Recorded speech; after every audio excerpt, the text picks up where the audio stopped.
은혜 받을 하나님의 말씀은 시편 145편 1절에서 10절까지의 말씀입니다.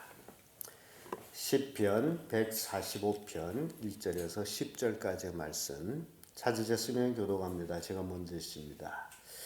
왕이신 나의 하나님이여, 내가 주를 높이고 영원히 주의 이름을 송축하리이다. 내가 날마다 주를 송축하며 영원히 주의 이름을 송축하리이다. 여호와는 광대하시니 크게 찬양할 것이라. 그의 광대하심을 측량치 못하리로다. 대대로 주의 형상을 크게 축하하며 주의 능한 일을 선포하리라. 주의 존귀하고 영광스러운 유엄과 주의 기사를 나는 묵상하리이다. 사람들은 주의 두려움에 새벽을 말할 것이요 나도 주의 광대하심을 선포하리이다. 저희가 주의 크신 은혜를 기념하여 말하며 주의 의를 노래하리이다. 여호와는 능력이시며 자비하시며 노하기를 노하시며 인자하시니 크시도다. 여호와께서는 만유를 선대하시며 그 지으신 모든 것에 긍휼을 베푸시는도다. 여호와여, 주의 지으신 모든 것이 주께 감사하며 주의 성도가 주를 송축하리이다. 아멘. 이 말씀으로 찬양받으실 하나님, 이런 제목으로 말씀을 나누겠습니다. 천상천하 오로지 찬양받으실 분은 하나님 한 분 외에는 없습니다. 왜냐하면 그분이 모든 것을 창조했기 때문입니다. 그래서 10절에 여호와여, 주의 지으신 모든 것이 주께 감사하며 주의 성도가 주를 송축하리다라는 그런 말씀을 주고 있습니다. 주님의 지으신 모든 것이 주님을 찬양합니다. 만물이 그렇게 찬양을 하고 있습니다. 그런데 유독 찬양을 잘 안 하는 자들이 있는데 그것이 하나님의 영을 가진 사람들입니다. 마귀가 지음을 받을 때에 하나님께서 완벽하게 지어놨더니 교만해서 자기가 하나님인 줄 착각할 정도로, 그런데 인간도 마귀의 유혹을 받아가지고 하나님의 영을 주었더니 착각하여 자기가 하나님인 줄로, 그래서 권세를 잡고, 그래서 돈이 있으면 자기 마음대로 해도 되는 줄로 아는 그런 인간들의 모습을 봅니다. 여러분, 만물이 주님을 찬양하고 있는데 사람이 하나님을 찬양하지 않는다라는 것 자체가 얼마나 무지몽매하며 얼마나 위험한 존재인지를 보여주고 있습니다. 여러분, 피조물이라면 반드시 조물주를 찬양하게 되어 있습니다. 여러분, 가만히 생각해 보세요. 사람도 높은 사람을 찬양하고 아부하고 그런 모습 속에서 가장 높으신 분이 누구예요? 하나님이에요. 그런데 그 하나님은 자기 눈에 보이지 아니한다고, 그래서 사람들은 경히 여기는 그런 모습을 보게 됩니다. 오늘 우리는 시편 말씀을 통해 가지고 하나님, 오로지 하나님은 찬양받으실 분이시다라는 것을 우리에게 교훈하고 있습니다. 찬양받으실 하나님, 왜 찬양받는 하나님이냐? 하나님은 인간이 측량치를 못합니다. 1절에서 3절까지의 말씀인데 3절의 말씀 보면 여호와는 광대하시니 크게 찬양할 것이라. 그의 광대하심을 측량치 못하리로다. 인간이 아무리 지혜롭다 하고 아무리 자기가 능이 있다 하고 자기가 권세를 가져서 천하를 다스린다 할지라도 측량 못하실 분은 하나님이에요. 인간은 어디까지나 인간입니다. 아무리 자기가 하나님처럼 생각할지라도 인간이에요. 인간의 결과는 뭐예요? 죽음으로 끝납니다. 천하를 호령한들 뭔 의미가 있어요? 죽음으로 끝나는데 역사가 우리에게 그렇게 보여주고 있습니다. 천만금을 가진다 해도 그 뭔 의미가 있습니까? 죽음으로 끝나는데. 그래서 여러분들이 찬양받으실 하나님, 그분은 우리가 측량치 못한다. 그래서 우리가 찬양하는 거예요. 이렇게 복음을 전하다 보면 오히려 복음을 잘 받아들이는 분들이, 그도 배운 사람들이, 잘 받아들이지 아니한 사람들은 배우지 못한 사람들, 그렇게 구분이 나더라고요. 또 너무 많이 배운 사람들은 자기 머리를 굴려가지고 의심하는 그런 태도도 보여주고 있고요. 그래서 하나님을 찬양할 수 있는 사람은 자기의 한계를 아는 사람, 자기가 할 수 없는 것들 하나님은 하실 수 있습니다. 욥기 5장 9절의 말씀 보면 하나님은 크고 측량할 수 없는 일을 행하시며 기이한 일을 셀 수 없이 행하시나니. 다른 건 몰라도 우리가 늘 함께 사는 우리 육체의 기관을 우리가 생각해 봐도 정말 기묘합니다. 우리 육체, 여러분들은 뭐 먼데 우주를 생각할 필요가 없어요. 단지 자기 몸만 생각해도 이야, 어떻게 하나님이 이렇게 나를 만드셨는가, 그걸 찾아야 됩니다. 근데 우리도 우리 자신을 잘 몰라요. 우리 대뇌 세포가 얼마이며 우리의 눈 안의 세포가 얼마이며 그런 건 몰라요. 그럼에도 불구하고, 모름에도 불구하고 우리는 죽을 때까지 이 몸을 쓰고 삽니다. 그래서 이 몸을 아끼기도 해야 됩니다. 왜냐하면 내가 살고 있는 집이기 때문에. 근데 너무너무 하나님이 오묘하게 만드셨다. 이렇게 오묘하게 만드신 하나님, 내 몸 자신도 생각할 때 하나님은 그 하신 일을 측량치 못하겠는데, 근데 하나님을 불신하는 사람들은 이 몸이 어떻게 됐다고 생각하죠? 스스로? 여러분 생각해 보세요. 내 몸이 스스로 만들어졌다? 아메바로 통해 가지고 원숭이 되고 원숭이가 변해서 사람이 되고, 웃기는 소리를 하잖아요.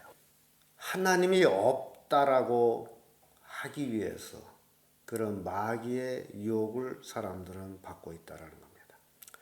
하나님은 측량치 못할 분입니다. 그래서 우리가 찬양하는 거예요. 이사야 40장 28절에도 너는 알지 못하였느냐, 듣지 못하였느냐, 영원하신 하나님 여호와는 땅끝까지 창조하신 자, 피곤치 아니하시며 곤비치 아니하시며 명철이 한이 없으시며.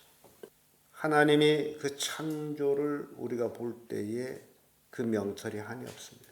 우리 인간은 하나님의 창조 앞에서 너무나 아무것도 아님을 알게 됩니다. 높은 산, 깊은 계곡, 그런 데 가봐도 자기 자신이 아무것도 아니라는 것을 알게 돼 있어요. 큰 바다, 그 물결 치는 파도. 여러분, 우리가 뭐예요? 하나님이 만들어 놓은 그 창조물 앞에서는 우리는 아무것도 아니라는 것을 느끼게 돼요. 다만 하나님께서 우리를 존귀하게 만드셔서 하나님의 영을 우리에게 주었으므로 존귀할 뿐입니다. 다른 창조물에 비하면 아무것도 아니에요. 근데 하나님의 영을 가지고 있어서 존귀한 거예요. 그래서 귀합니다. 그래서 예수 그리스도를 믿으면 하나님의 자녀가 됩니다. 만물이 주님을 찬양하는데 인간이 찬양 안 한다면 되겠습니까? 여러분, 식물들 보세요. 해를 따라서 머리를 돌고 있어요. 집에서 화초를 키워보세요. 얼마나 해를 따르고 있는지. 근데 인간이 하나님을 따르지 않고 있단 말이죠. 자기 능력을 의지해가지고 돈만 있으면 뭐 다 된 줄로 착각하고 있는 그런 어리석음을 인간은 벗어나야 됩니다. 하나님은 오로지 찬양받으실 분이에요. 그래서 측량하지 못할 하나님이기 때문에 찬양할 뿐입니다. 또한 우리는 하나님을 묵상합니다. 4절에서 7절 말씀인데 5절의 말씀 보면 주의 존귀하고 영광스러운 위엄과 주의 기사를 나는 묵상하리이다. 하나님이 하시는 일들이 어마어마하기 때문에 그걸 묵상하는 거예요. 참으로 대단하시다. 창세기 보게 되면 하나님이 창조하시고 보기에 좋았더라, 보기에 좋았더라 이런 말씀이 있죠. 그런데 하나님의 창조하신 그 만물 속에서 그 어마어마한 산들을, 오묘한 산들을 볼 때에 이 산들이 어떻게 생겼을까? 그런 생각을 하게 됩니다. 기가 막히죠. 평지에서 우뚝우뚝 솟아나 올라온 그 돌산들, 그 보세요. 그 산들이 어떻게 생겼을까? 하나님이 있으라 할 때에 우쩍우쩍 이렇게 나와서 만들어진 거 아닙니까? 기가 막히면 아주 기묘하셔요. 그래서 그런 것들을 보면서 하나님을 묵상할 때에 우리 하나님은 이렇게 위대하신 분이시구나. 능히 무한하신 분이구나. 그래서 자연히 내 입이 하나님을 찬양하게 되어 있습니다. 북경에 가게 되면 자금성이 있어요. 그 자금성 건물이 어마어마합니다. 지금도 큰데 그때 당시에 북경에 높은 건물이 없을 때에 그 자금성이 거기에 있을 때에 얼마나 커 보였겠어요. 사람은 개미 같습니다. 그러면 그 안에 누가 있어요? 황제가 있습니다. 황제를 만나러 오는 사람들이 그 자금성을 볼 때에 이미 그 앞에서 간담이 서늘해지고 작아진 거예요.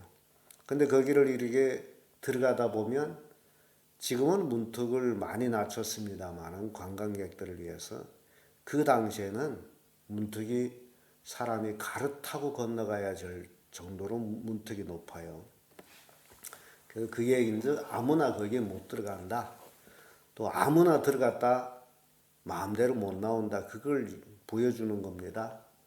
그래서 황제를 만나러 들어가는 대신들이 그 문턱을 넘어갈 때 이미 부들부들 떨 정도로 그렇게 하나 둘 셋 그런 건물들을 이제 지나가야 되는데 그 마당마다 군인들이 창을 들고 칼을 차고 쫙 서 있는데 이게 얼마나 무시무시합니까?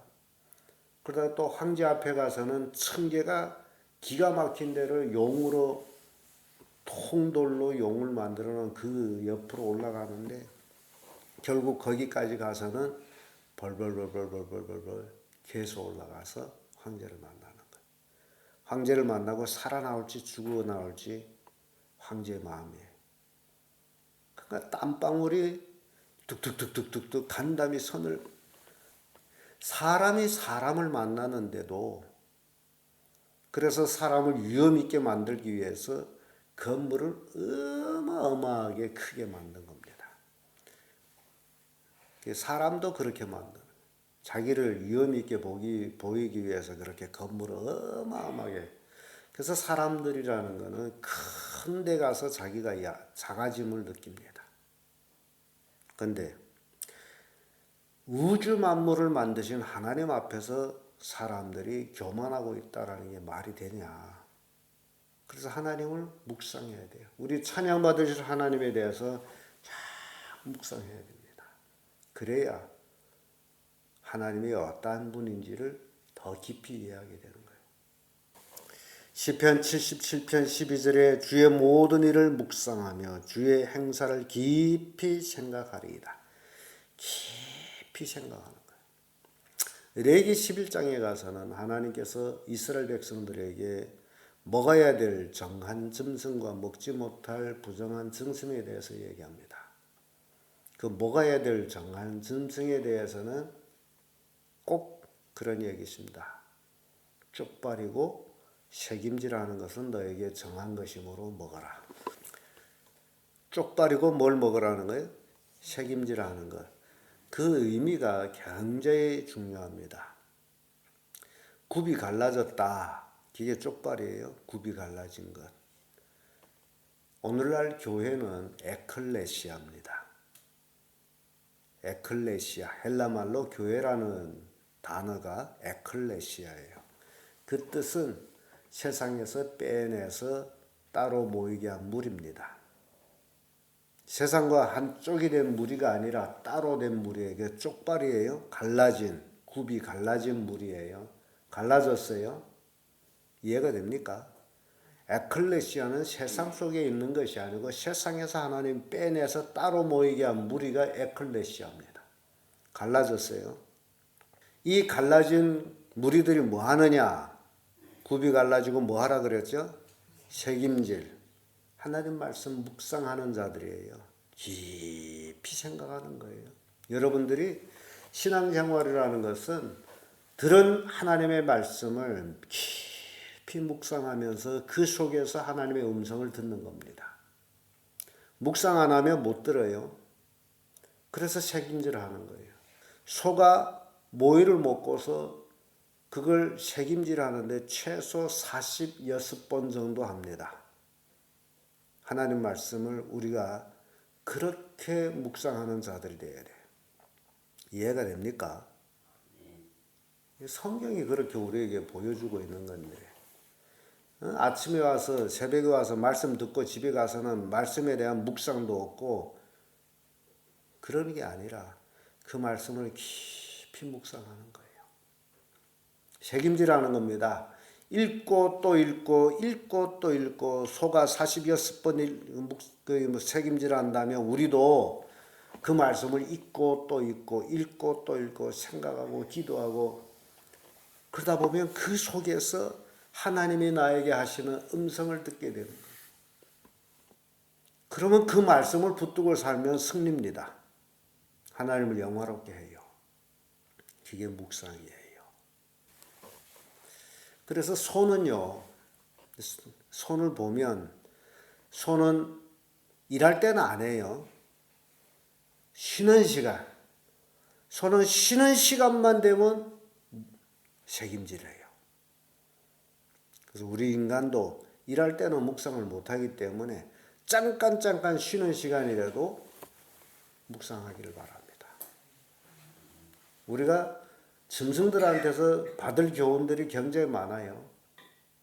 근데 노는 쉬는 시간에 뭐 텔레비전을 본다든지 세상 노래를 듣는다든지 뭐 세상 말을 한다든지 그러면 묵상할 시간이 없는 거죠. 하나님 말씀을 깊이 묵상하기를 바랍니다. 왜냐하면 하나님은 찬양받으실 분이기 때문에. 끝으로 찬양받으실 하나님은 은혜로우십니다. 은혜의 하나님이에요. 8절에서 10절까지의 말씀인데 8절의 말씀 보면 여호와는 은혜로우시면 자비하시면 노하기를 더디하시면 인자하심이 크시로다. 여러분 이 말씀 하나만 가지고 묵상해도 기가 막힌 말씀이에요. 하나님이 법적인 하나님이 돼가지고 우리가 죄를 지을 때마다 우리를 부셔놓으면 우리가 지금까지 살아남았겠어요? 언영 없어진 지 오래죠. 근데 하나님은 은혜롭기 때문에 우리를 관용해 주시고 있는 거예요. 잘못했음에도 불구하고 우리에게 긍휼을 베푸시는 거예요. 노하기를 더디하십니다. 하나님은 선대하시며 긍휼을 베푸시는 그런 하나님입니다. 그러니 지금까지 살아온 것을 돌이켜보면서 죄악이라고 생각되는 것들만 생각해 볼 때에 하나님께 얼마나 감사하겠어요. 여러분 죄 있어요? 없어요? 없죠. 거룩하죠. 깨끗하죠.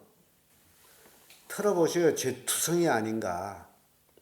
그런 나에게, 죄투성인 나에게, 지옥 가도 1000만 가도 할 말이 없는 나에게 은혜를 주시고 긍휼을 베풀어 주셔서 예수 그리스도를 믿게 하여 구원하신 하나님. 내 스스로는 죄의 문제를 해결할 수 없기 때문에 하나님의 아들을 내 죄 대신 십자가에 못 박아서 그걸 믿음으로 죄사함 받게 하신 하나님, 이 은혜가 얼마나 큽니까? 근데 우리는 그걸 대수롭지 않게 생각하고 그 십자가 공로를 망각하고 자기 공로를 내세우려고 내가 어떻게 했는데 뭘 했어요? 내가 한 것들은 다 죄악 덩어리인데 자랑할 게 있습니까? 없죠. 그러니 우리는 하나님만 찬양해야 된다는데요. 내가 쓴 아무것도 없어. 내세울 게 아무것도 없습니다. 하나님만 찬양해야 돼. 은혜로우신 하나님. 시편 103편의 8절의 말씀 보면 여호와는 자비로우시며 은혜로우시며 노하기를 더디하시며 인자하심이 풍부하시도다. 인자하심이 풍부하셔요. 대단하세요. 우리 인간은 하나님을 측량 못합니다. 저 정도 됐으면 팍 죽여버려야 되는데 아직도 하나님을 살려줘요. 우리하고 달라. 우리의 마음 속에는 악함이 많다라는 것을 보여주고 있습니다. 오늘 우리는 시편 145편 1절에서 10절의 말씀을 통해서 찬양받으실 하나님에 대해서 살펴봤습니다. 그분은 측량치를 못합니다. 그래서 우리는 그분을 묵상해야 됩니다. 그분은 너무너무 은혜스러운 분입니다. 그래서 우리는 그분을 찬양해야 됩니다. 우리의 삶 속의 순간순간 오로지 하나님만 찬양하는 그런 성도들 되기를 예수님 이름으로 축복합니다. 기도하겠습니다.